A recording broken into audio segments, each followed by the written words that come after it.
What's up, guys? Chris Sagone here, and some of you may not know, but I am the owner and creator of the Perfect Putt 360 app. I want to address some issues, or should I say some accusations that are being made by an individual out there. So Mr. 414 with Disc Golf is currently making videos where he has accused me of doing some things that just aren't true. So I want to get ahead of it and address those today. First, he accuses me of stealing his game. He's also accused me of not giving him credit for the Perfect Putt 360 game, as well as claiming that I was able to gain sponsorship or financial benefit from the app. I also want to address some not so true statements that are also being made. We're going to look at the fact that he has multiple times made accusations of returning from a self-imposed exile. That's not true. We're going to look into the Flying Disc magazine and how all of that plays into the story. And we're going to look at the PDGA and a suspension that was handed down from them almost 16 years ago. All right. Number one, I stole his idea, or at least that's what he accuses me of. From the very beginning, I've always been very clear that I did not invent the Perfect Putt 360 game. Like many of you, I found the PDF files for the game online and downloaded 10 or 20 sheets for myself to play. What I started to notice was that after playing for a little while, I ended up with a stack of scorecards, but no way to track my progress or see the stats on how I played, which, boom, that's where the idea for the app came from. The app's sole purpose in the beginning was to eliminate the need for paper and track your scores in one place so that you as a player could get the information you needed to become a better putter.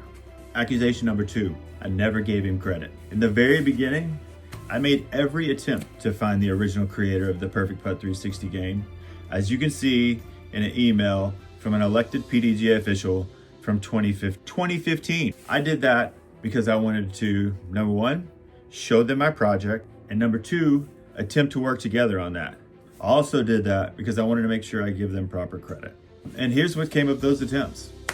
You can see here, after further discussion, it was brought to my attention that the reason why I might be struggling to find said person was because that they had been indefinitely suspended by the PDGA for owing an undisclosed amount of money to individuals who had paid for a magazine subscription that never materialized. You can find multiple Reddit threads all over the internet that align with those accusations, and I'll put a few of those up here. He's still currently suspended almost 16 years later because he disappeared back in 2009 and never paid restitution for the money that was owed. You can see that right here. Accusation number three was that I gained sponsorship or benefited financially from the app.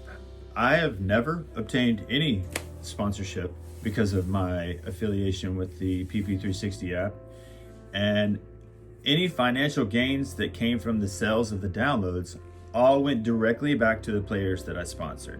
So I didn't make any money off of it either. Let's talk about some truths. You'll hear him talk a lot in the videos about a self-imposed exile. This just isn't true. As I've touched on before, he was awarded the contract with the PDGA for Flying Disc magazine to be the official magazine provider for the PDGA. He was officially awarded that contract on September the 26th of 2007, or at least that's when they made the statement to the public. He was then suspended by November the 26th of 2009 for the failure to deliver. So when he talks about integrity and morals, I can't help but question his own. Two of the biggest names in our sport, we're talking about all-time GOAT, who have asked to remain anonymous, have confirmed that he still owes them money for a promotional video that they helped him shoot 15 years ago that he never paid. So there's that. So maybe he should pump the brakes a little bit with all this thief talk. Another underlying theme in the video is this narrative of not knowing who is behind the app. Like I was doing all of this and hiding and keeping my identity hidden or something like that. And that's just not true. It's 2025. It's not hard to find anyone online. My name is attached to the app everywhere. Whether it's my own personal Instagram or Facebook posts, the listing on the app stores, or the countless pieces of content created by others, I'm not hard to find. My face and name are all over this project. Ironically, I found out about these videos that he just started posting in the middle of June through a third party. In other words, he made no attempts to reach out and talk to me, although he makes all these accusations. So instead, he's made a whole series of videos playing the role of the victim without telling the whole story. I also find it ironic that the videos came out while the app was basically dead in the water. We had been off the App Store for almost 5 years because of past legal issues, which have been discussed at great length. You can find those on the Instagram. I've got it pinned to the top. So I don't know if he was doing all that because maybe he felt confident about making these kind of accusations, thinking that we were gone and there wouldn't be any kind of pushback, but he couldn't have been any more wrong about that. In conclusion, I have always, and still do, welcome a conversation with him, but I will definitely have my lawyers present now that he's chosen this route.